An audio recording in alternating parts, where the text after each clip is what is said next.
টাকা পয়সা, জাগতিক সম্পদ এগুলা। আর রিজিকের সর্বোচ্চ স্তর হচ্ছে fitness, physical and mental fitness. আর রিজিকের সর্বোত্তম স্তর হচ্ছে পুণ্যবান জীবনসঙ্গী এবং নেককার সন্তান, ফায়াস ওয়াইফ অ্যান্ড চিলড্রেন। সুবহানাল্লাহি ওয়া বিহামদিহি।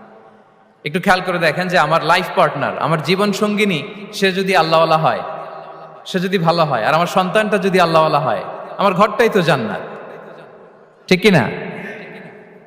তো এটা হচ্ছে রিজিকের সর্বোত্তম স্তর। জীবন সঙ্গিনী সে যদি নেককার হয়, আল্লাহওয়ালা হয়, মুতিয়া কানিতা সে যদি হয়, আর আমার সন্তান, আমার চিলড্রেন, সেও যদি ফায়াস হয়, তাহলে আমার ঘরটাই হচ্ছে paradise, a piece of paradise in this দুনিয়া।